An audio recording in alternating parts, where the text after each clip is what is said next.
Good evening. Welcome to another episode of the All In Podcast on the All In Network. It's the real to real, the jump off with your host, Walt the Damager. And at Rob Cooper Jr. What's going on, family? How you doing, good brother? I'm glad to see you alive and well, and it's a somber moment and occasion that we're meeting upon this level as we lost a true and great pioneer to activism and gun violence and trying to get people back up and on the level, Mr. Malik Aziz. Yeah. And before, like you said, before we get into with our special guest, Florindo Chivucute, we are going to really just want to take some time to really talk about Malik and the All In family. We are mourning the loss of Malik Aziz. As you know, he was one of the originals and pioneers of this podcast. Kind of helped us and encouraged us, to get this podcast up and running as a forum to promote gun violence that's still running rampant in not just Philadelphia, but across our cities, across America, as well as providing resources for folks who formerly incarcerated and coming and reintegrating them back into our society. So Malik has been a pioneer. Both of us knew him since we were alive. He was, some of my fondest memories of him growing up in the Roxborough section of Philadelphia. I never forget Malik. But at that time, we didn't know him as Malik. We called him Beanie. Beanie would, got a bunch of the, as we say in the hood, the old heads. They came down and they, created this blacktop. We didn't have a place to go play anything, play ball, whatever. It was a dump in right up the street from us. Walt and I were joking about it yesterday. It reminded us of the scene in The Boys of the Hood where the little kids went and said, you want to see a dead body?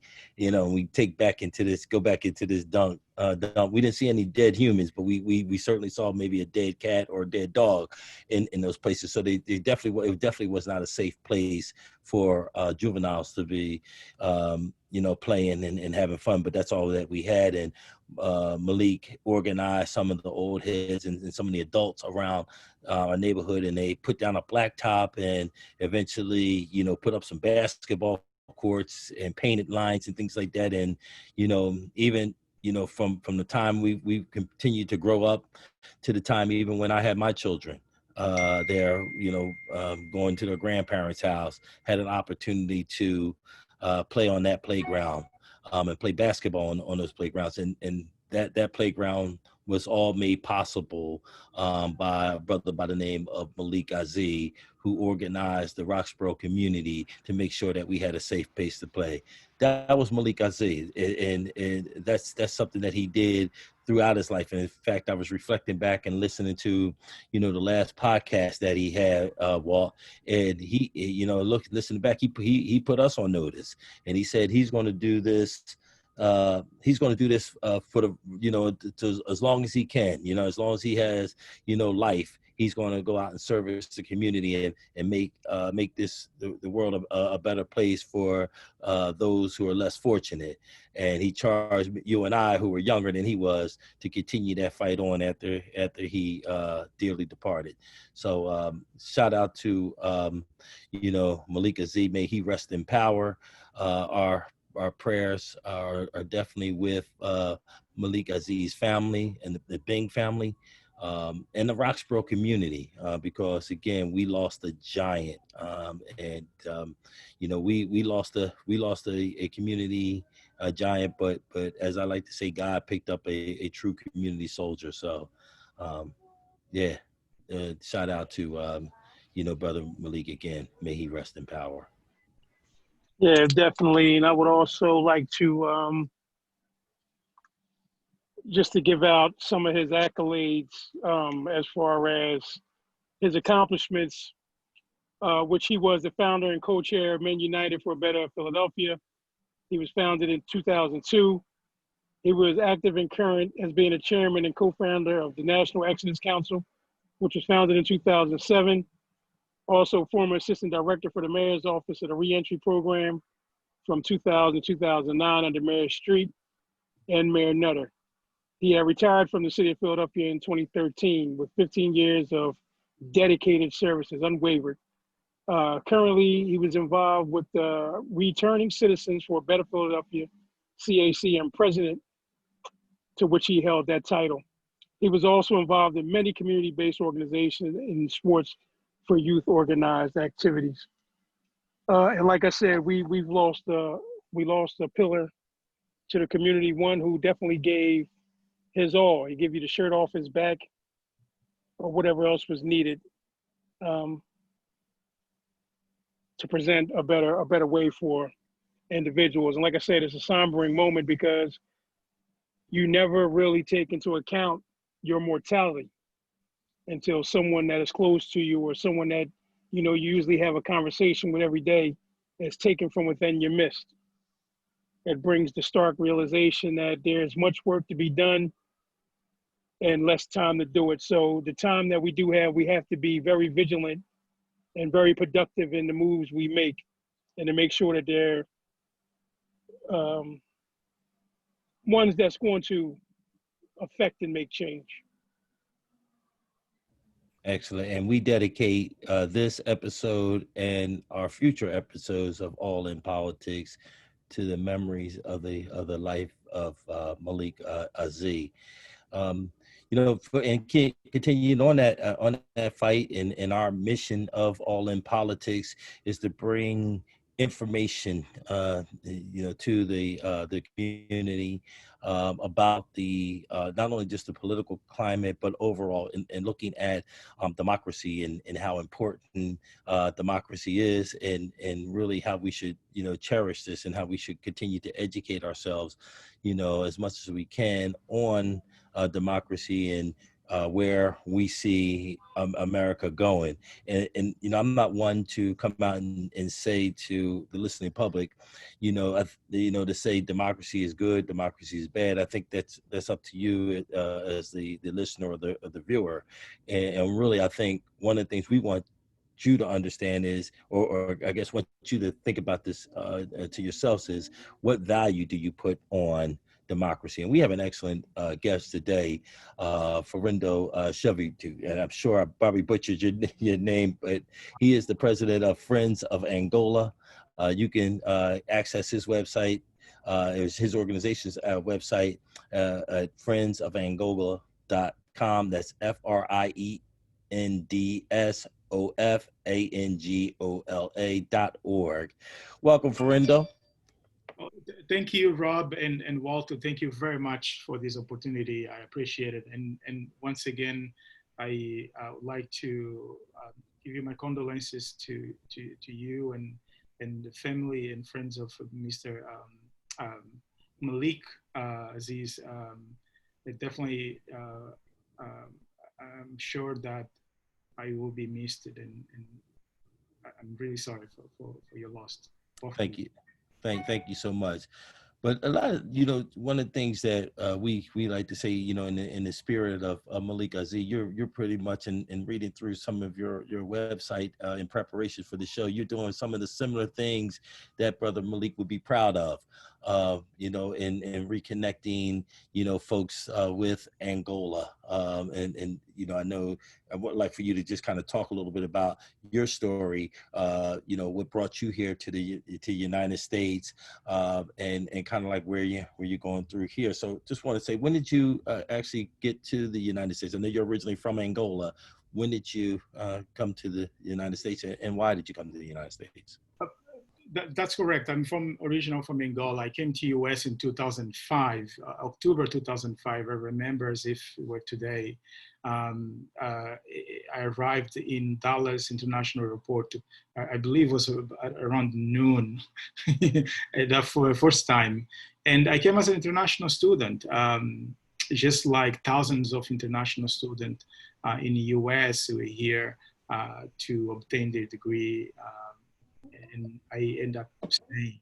And staying in the US because I fell in love with this democracy. Mm-hmm. It wasn't because economic or looking search for a better job, honestly, because I, as my friends like to remind me, well, Florindo, if you were in Angola, probably you would have a different lifestyle. That's true economically, but to me, that was enough. I needed to be in a place where I feel free. My rights are respected. My civil liberties are respected.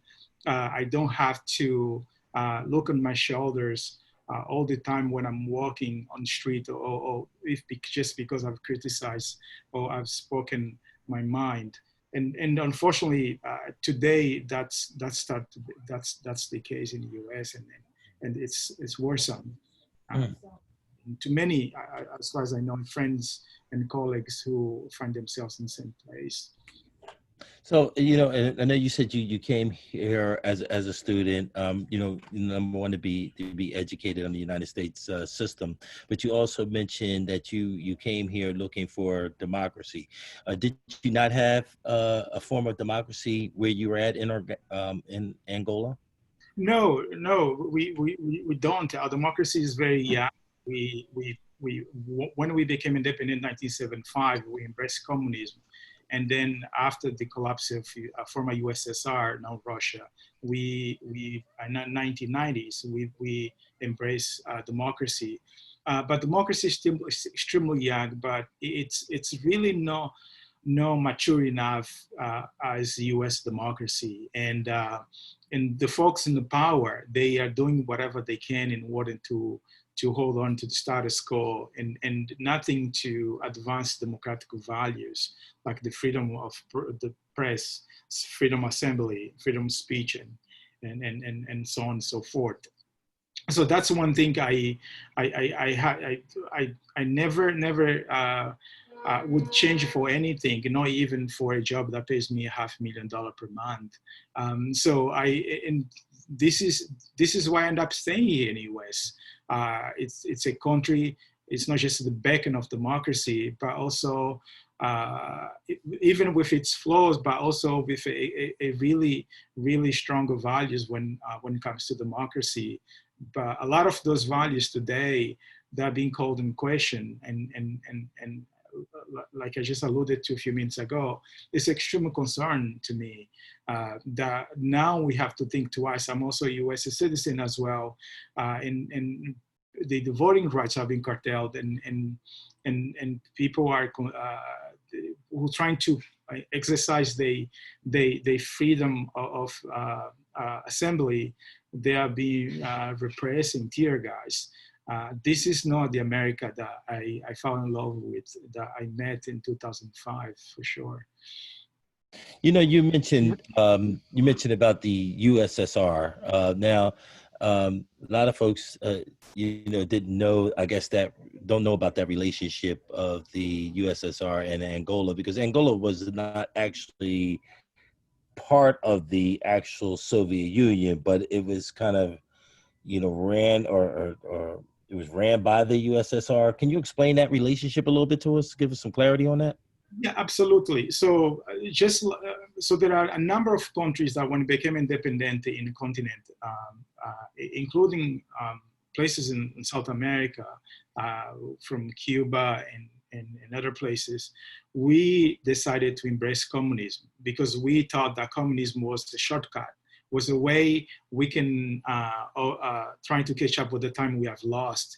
In Angola, we had close to 500 years of colonization. That's very long time.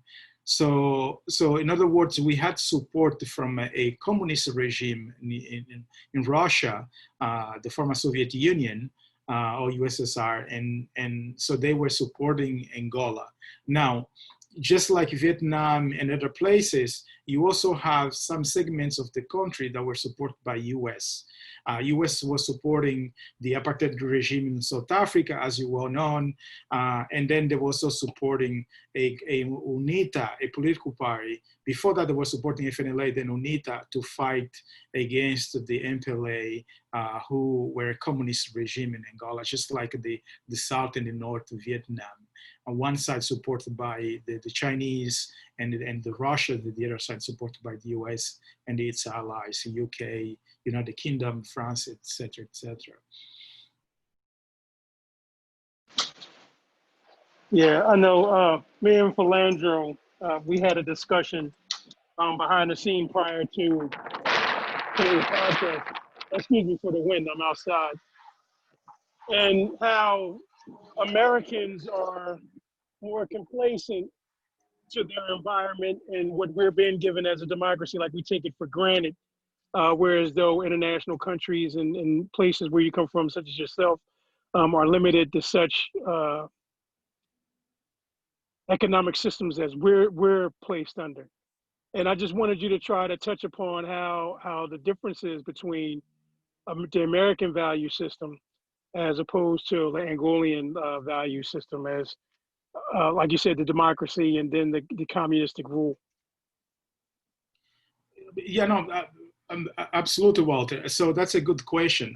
So even though Angola claimed to be a democracy, but it's extremely young, but even now, so in places like Angola, for folks who never experienced a fascist regime or a quasi a communist regime or a kleptocracy, so basically everyone is listening to your calls, right? Everyone is listening to your calls, and you are afraid to talk about what the government is doing because either your neighbor or family member can snitch on you, right? Can go ahead and tell the government, and so that will be a death sentence to you, right? That means that the books you read are heavily controlled by the government.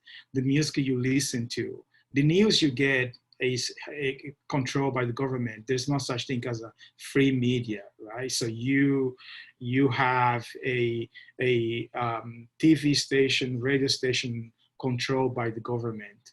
They control the whole narrative. So you also have a education system that basically is designed for you to think a certain way. There's not such thing as think for yourself. You read the books, you memorize, and you recite the book and nothing else.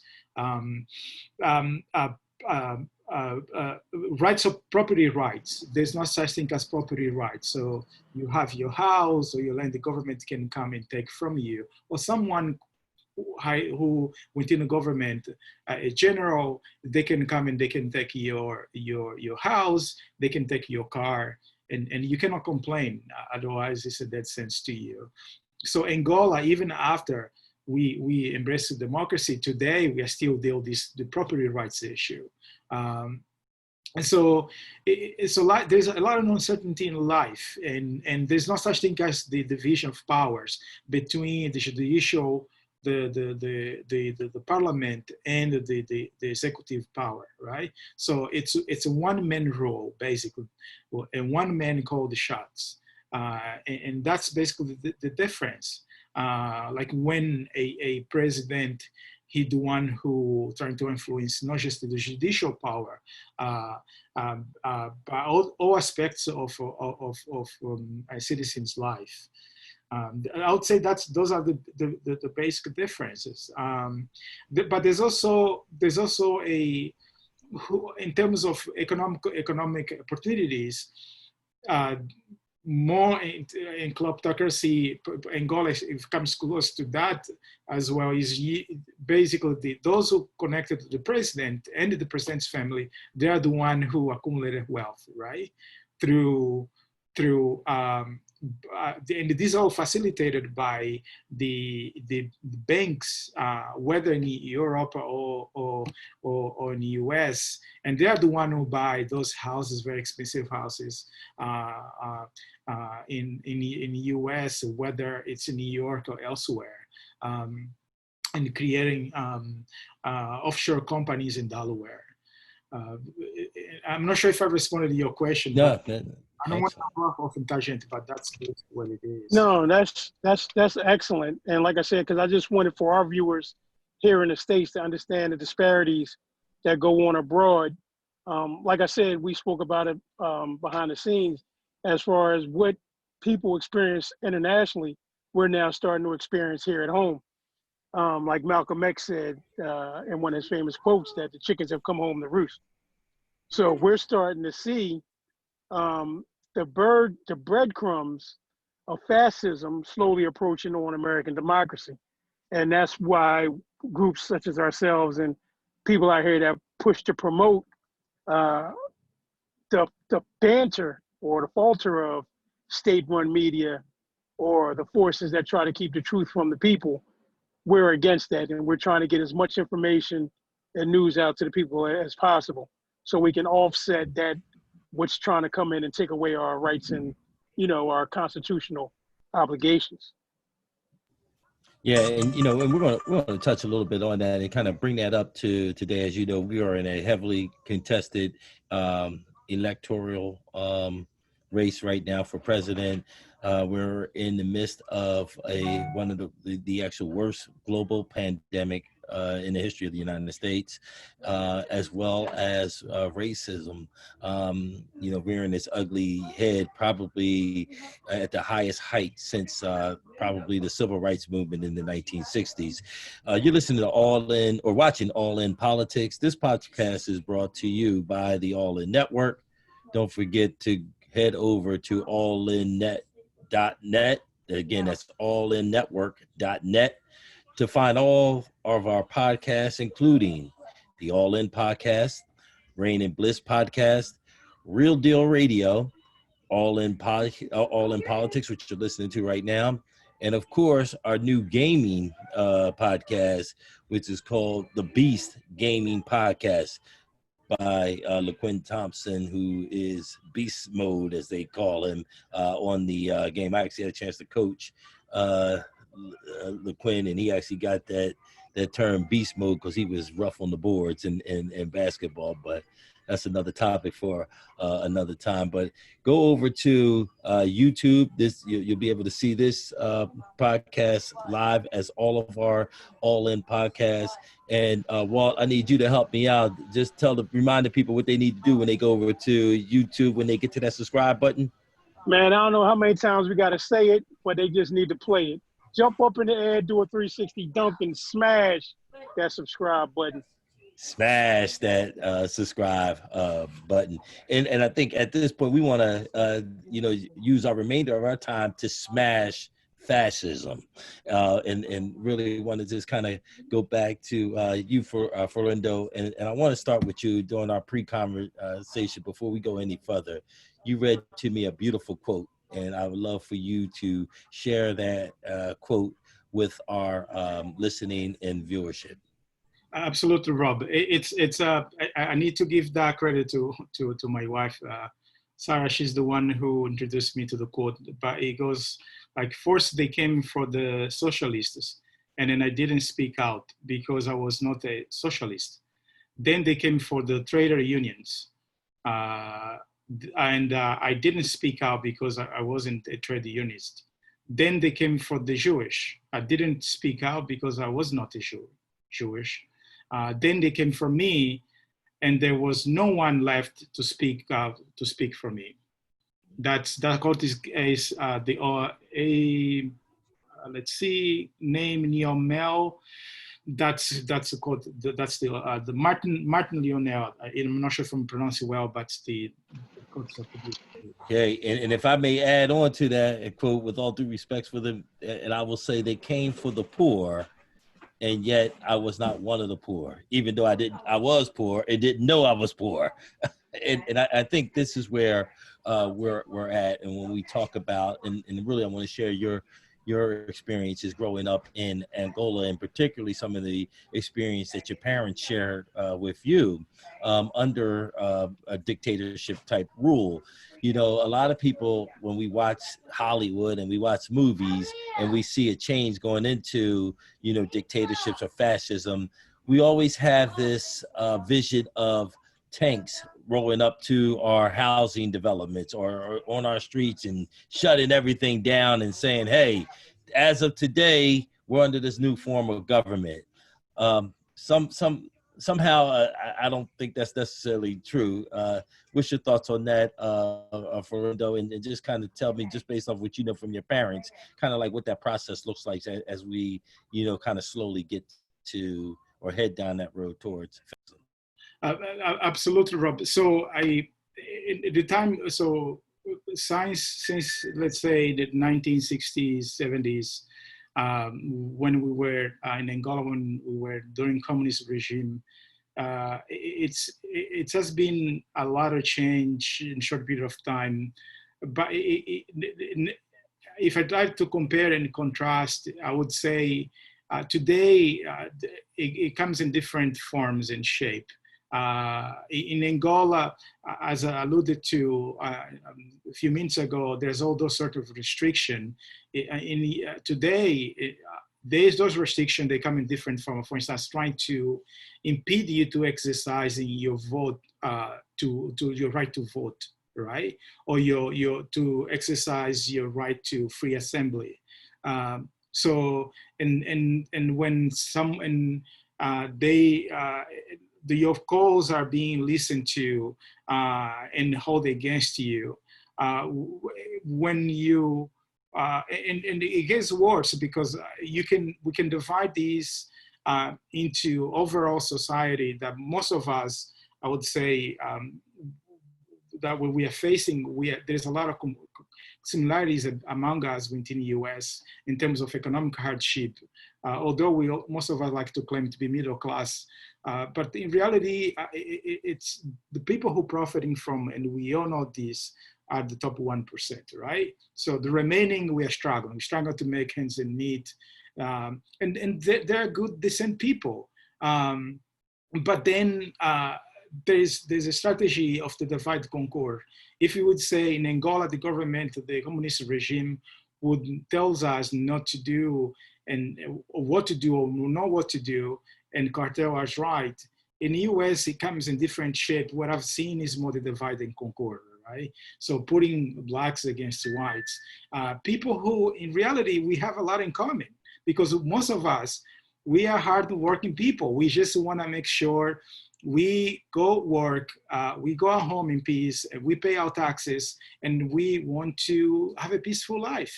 But instead, we have a president who have divided us. It's not to say those divisions that were never in place. Like my father would remind me in Angola and say, you know, don't talk about politics because if you talk, you will not just endanger your life, but also the entire family's life. Here in the US, the way it comes is just, you know, I mean, first of all, trying to put people one against the others, the us versus them. This problem always existed, there's no doubt, just like any society, but not to the level we are seeing today, which is, I mean, extreme awesome, where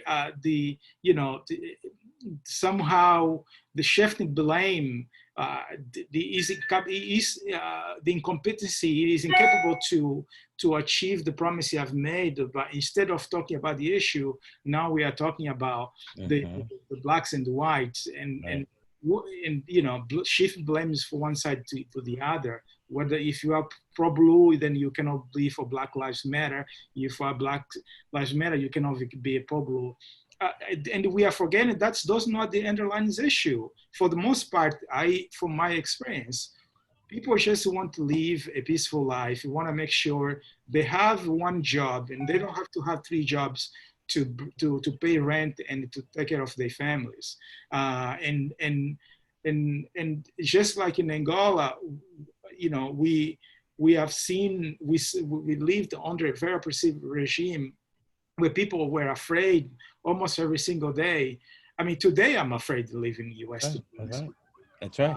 And I'm afraid of my son as well. I've had this conversation with my family, explain to them, today I walk in the street, I have to look into my shoulders. It's not because I've done anything wrong, just because I'm afraid, because we have a president who have been dividing us, infusing hatred among us. And so there are people, not everyone can filter, can make the best judgment. And so I'm afraid that one day someone will do something to me just because of my color skin, or my son who is 9 years old. Why do I need to tell my son, you raise a child and you have to explain that they have to behave in a different way because of their color skin? I mean, it's a tragedy. It's It's a tragedy. Right. You know, why do I have to do that? Right, right. Well, I wanted to, I wanted to share a quote with you, Walt. Since Florindo shared a quote with us, also Malcolm X. Malcolm X has had a quote out saying that you can't have capitalism without racism. And Florindo talked about the divide and conquer effect. What are your thoughts on that? What do you see as the capitalists or the one percenters? Their effects of racism that they're using to stay in power. Talk to me a little bit about that. Well, so my view, it's more a distraction. The issue of arresting, infiltrating hatred within the U.S. or escalating these type of issues, because we know that race in itself is not a source of conflict or religion. They were never were, except until someone make that an issue, right? So now, we know that there's a top 1% that making. There's a lot of statistics, the peer research. There's enough data to back up. They are the one who making the money. And the remaining us, we are just struggling to make ends meet. But then there's a distraction among the bottom, all of us, except 1%, to make us fight against each other somehow. So the reason why Rob is not making enough is because Florindo came from Angola. He in the US and then he steal your job. And Walt and Rob, that's why you don't make enough money, because this guy, Florindo, is the one who's taking your job. When we know that in reality, those jobs are up there. It's not like the top 1% who will come and they will work in factories and they're the one who's gonna get the work done. We know that, right? So to me, those are distraction. They are distraction while those folks are making enough money. The tax are very clear. There are billionaires who have spoken against the tax break in the US. They favor more billionaires than individuals like you and I. So what I would say, yes, it's extremely important to address those call out like Trump and those individuals who keep stirring hatred within America. But we also need to focus on the bottom line, which is make sure we have a minimum wage that's livable minimum wage, right? We're not paying a penny for someone.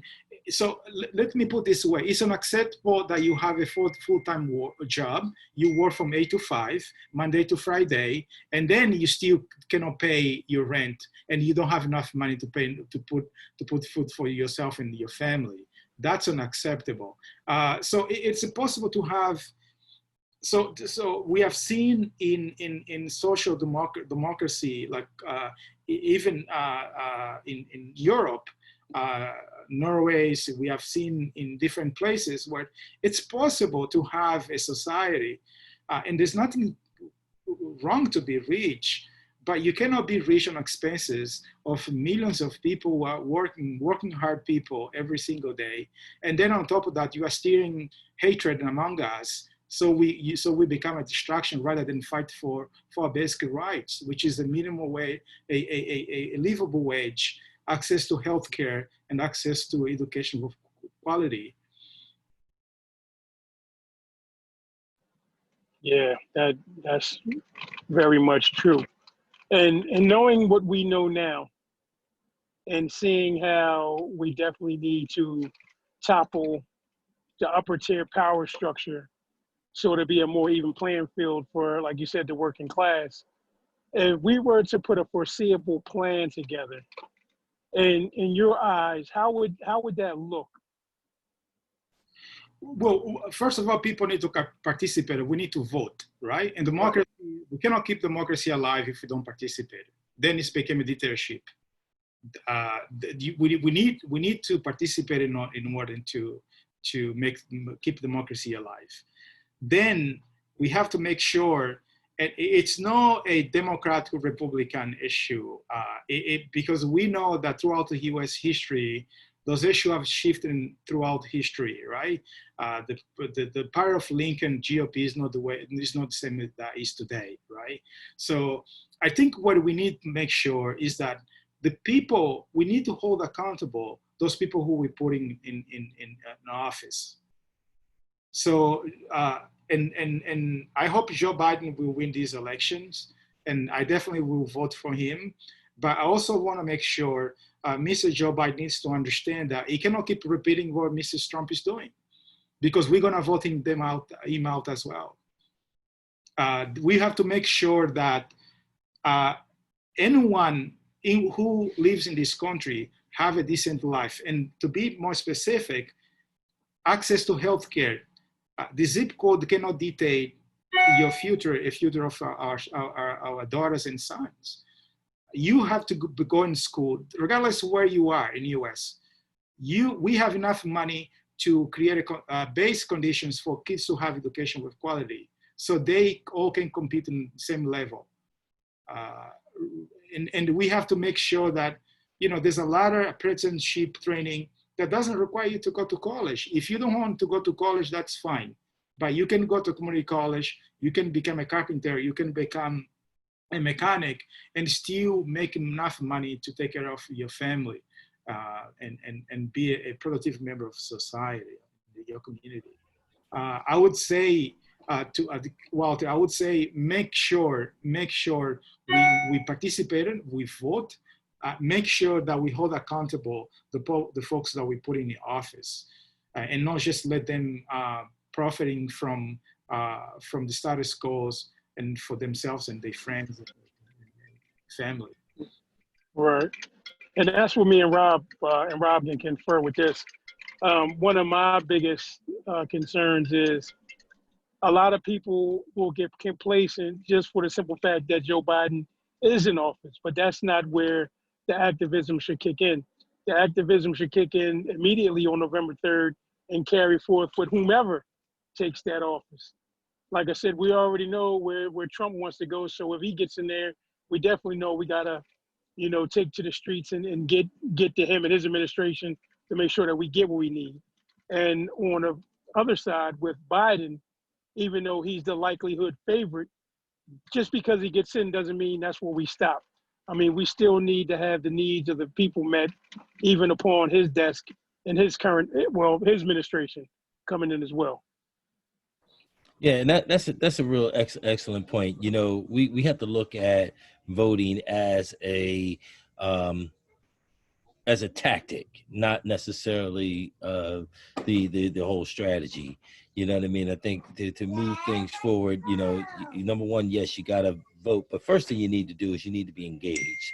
You need to educate yourself, and one of the reasons why we have this podcast is because we're now living in a society where people their information diet is really the consumption of three major cable news networks, CNN, MSNBC, and Fox News, which many folks don't know, even though they may come across as having different views and different ideologies.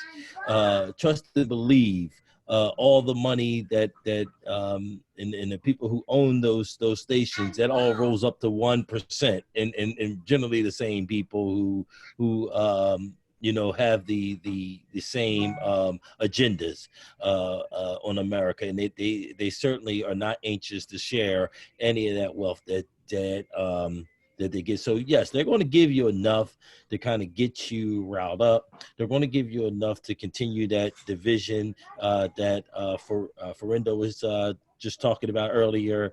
All that is a means and a mechanism to continue to stay in power and to continue to stay wealthy, but definitely stay engaged. You should be and I'm just going to say you should vote in this election. And I'm going to come out and really say this, and this is just my opinion.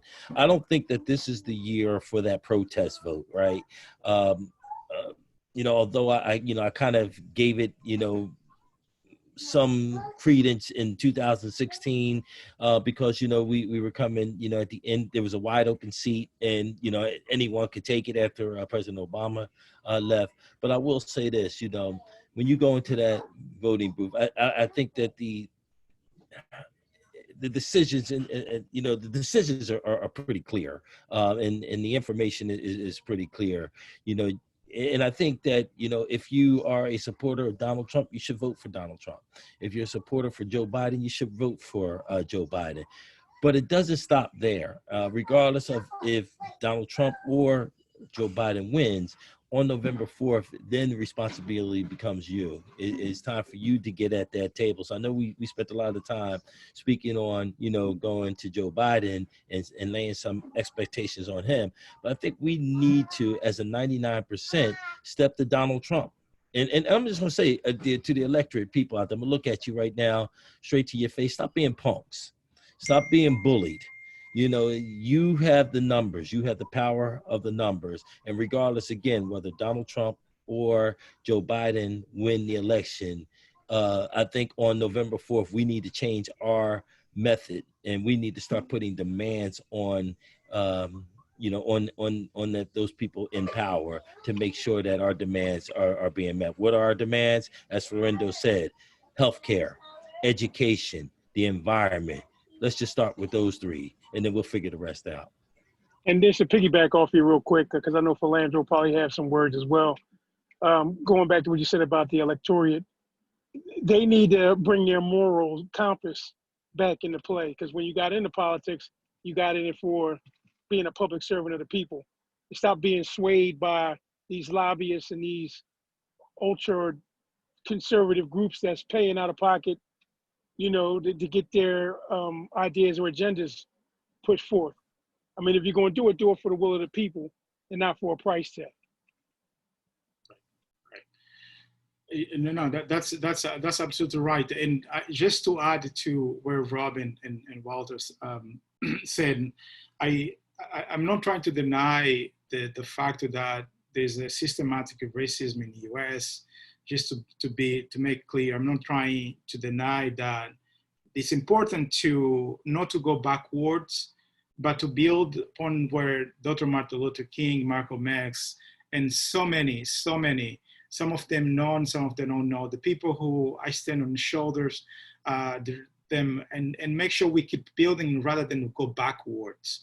That's what I'm referring to. But it's also important to understand that a lot of the decisions are made in local level. So what are we doing to participate? When I say participate in voting, but also running for office, what are we doing to make sure we're holding our local officials accountable? Incarceration in the U.S. is a big issue, and we know that this is a part of the systematic racism in the U.S. What are we doing to end this massive incarceration of Black people in the U.S.? I mean, in terms of economic opportunities, it doesn't matter who you are, whether you are Black or white or yellow, green. Look, I drove in Pennsylvania when I used to work in Pennsylvania, between DC and Pennsylvania. I've seen towns and towns of ghost towns, people, I mean, of different races living in places that it's heartbreaking seeing those towns, you know, where there used to be the factories, where a lot of them probably voting for Mr. Trump, but who promised to bring still the coal jobs back. And I'm sure I can guarantee you that 99% of those jobs never went back to those communities. Yes. I've seen it. Yes. Yes. And I see it, and I see it every day as a resident in central Pennsylvania. When I hear white privilege, I certainly don't see that in this area. You know, some of these trailer parks in central Pennsylvania ain't nothing to be played with. In fact, Walt and I grew up in Philadelphia, and we remember, you know, some of the old housing projects like, you know, Richard Allen and some of the other areas, you know, or down in DC, Kenilworth, and you know, some of the projects, but they ain't got nothing on some of these trailer parks in central Pennsylvania. And I'm not making light of poverty, but what I'm saying is, you know, I think people need to be educated on that. And again, these folks who are living in these impoverished situations, living in these trailer parks, they actually believe that they're part of the middle class. They're actually fooled to believe these are the folks that are actually going out voting for Donald Trump, and Donald Trump is the one who pretty much has failed these folks. And how did he fail them? He failed them through propaganda. He failed them through racism. Well, you're like I think you mentioned this earlier, Florindo, that yeah, your life might be bad, but at least your life is not as bad as those black folks that live in the Richard Allen projects in Philadelphia or in the high risers in Chicago. So I think it's about education, and I think folks really need to really think about where we need to go. And one thing I did hear from Joe Biden mentioned, because I wasn't a supporter of Joe Biden to begin with. I am on board now, but one of the things I heard him mention, I think it was in his convention speech, is that he said that I'm going to be the president for all people. And that right there is enough for him to garner my vote. And quite frankly, I have not heard that from the current president. He's never uttered that I'm going to be the president for all people. He's never uttered that one time in his 4 years, and he certainly hasn't governed. He hasn't governed that way. That he is the president of all people. His only concern are the 33% of the people who would vote for him, as he mentioned. Not me. This is his word. They would vote for me if I shot somebody in the middle of Fifth Avenue, and he's absolutely right. He has a enthusiastic base that's about 33 to about 42% of the American electorate. There's nothing you can do about that. We just have to come out and force and enforce in the voting booth, because at this point, and I was telling a friend and colleague earlier, at this point, there's no use of trying to even educate them, and there's no use trying to persuade. We're past the persuasion time. Now it's time to get to the 60% of the folks who you believe that we can persuade and get them out to vote. Yeah, no, absolutely. And Pennsylvania is an important state, Rob, and you guys want to make a difference, and we count on you to make sure. Absolutely. Yeah, Pennsylvania has been a swing state probably in almost every election. And I think with the exception of 2004, I think Pennsylvania has pretty much elected the president. So, and what I mean by that is whoever Pennsylvania voted for was the eventual electoral college winner. And again, that held true, I think, in every election with the exception of, I think, 2000 and 2004, when Bush did not carry Pennsylvania, but still won the election. But for the most part, every other election, the eventual presidential, the person who came out the victor carried Pennsylvania. So to your point, it is an extremely busy, extremely important state, as is Wisconsin, as is Michigan, as is Ohio, as is Florida. And there's some sneaky ones too, as we're watching too. Don't sleep on Georgia, which traditionally have been carried by Republicans, with the exception, I think, of don't quote me, but I think it was Jimmy Carter, which was his home state, and I believe Bill Clinton carried Georgia one time. But Georgia looks like it's in striking distance in some other states. So I think this election, though, is going to be all about turnout. And that's what's scaring the president right now. That's why he's telling his base. He told his base in North Carolina 2 days ago to vote not once, but twice. That's why he's working to close out the U.S. Postal Service. He's looking at any way he can to really shatter democracy, because, quite frankly, he is the only one that really benefits in a society where democracy is not there. So he and his cronies are the only ones that really will benefit in an anti-democratic system. So, well, I'll let you with the final word, and let's look to close things up. This has been a great discussion that we had today with Florindo Chivucute. See, I'm going to give you to pronounce your last name again, Florindo. It's fine. Walter, would you like to say something? I'm sorry, I thought I heard you. Yes. I thought it was Chivucute. Yes. Chivucute, right? Yeah. So, and who is the president of Friends of Angola? Again, make sure that you go to his website, www.friendsofangola.org. Walter. Yeah, like I said, it's been a pleasure. If anything has been achieved by this moment right here, is to, like I said, once again, we want to give our condolences out to friends and family of Malik Aziz, true pioneer, activist, freedom fighter, and a person with cause. Uh, Definitely get out and get your right to vote because your voice needs to be heard. Your needs need to be met.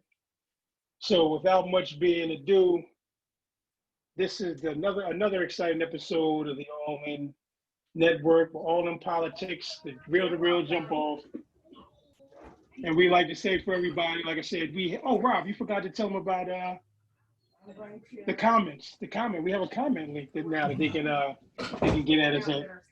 That's right. That's right. We will be putting Florindo's information, is links to his website, to Friends of Angola. That will be in the comment. But also, you could add comments in the YouTube section. Let us know your thoughts on this critical topic about democracy, and let us know what democracy means to you.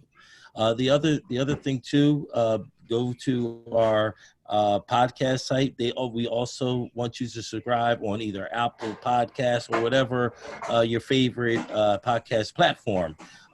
You can even do voice comments on that, and we'll make sure that we get that. And also, if you have any guests or topics ideal, of course, you can reach me at Rob Cooper on Instagram, not Twitter. Yeah, you got it. Any last words, Florindo? Well, I just would like to thank you both, to Rob and Walt, and to wonderful work you are doing. I think it's important, as you alluded to, those measures. I mean, I know that there's big media as usual. They don't have enough space to cover the local politics, what's going on in Rio America, with folks who live every day and struggle to make their voice heard. So thank you for providing Yes. this platform. And you know, before we go too, you have your own kind of radio show as well, Radio Angola. Tell us a little bit about that. Yeah, I mean, it's a online radio, but I used to do podcasts. I'm no longer doing that, but I've trained folks on the ground in Angola who are young activists who are talking about daily issue, what's going on within their communities, and they upload into the website. The website is www.radioangola.org. So it was one of the first projects we had at Friends of Angola, and it's up and running. It's just a wonderful to provide platforms to folks who would like to share their stories, just like what you're doing right now. Great. Yeah, and I wish you all the best, and I hope January 2021 we're gonna be talking about other issues rather than. Yes. No, And definitely. Yeah. we would love to, to have you back. Come back. Yeah, And definitely. we will definitely post your link to the Radio Angola as well under our YouTube on our YouTube channel as well. Thank you. It was a great pleasure to both with Walter and Rob, and good luck on your endeavor projects. You are doing wonderful work, and please keep up with the good work. Oh, definitely. We appreciate all you do, and we appreciate you spending that time with us here tonight. Thank you, sir. All right. So with that being said, this is, like I said before we had that other meat to add into this lovely discussion. This is another episode of the All In Podcast on the All In Network, the real to real, the jump off, with your host, Walt the Damager. And at Rob Cooper Jr. on Instagram, not Twitter. And smash that subscribe button, man. Peace.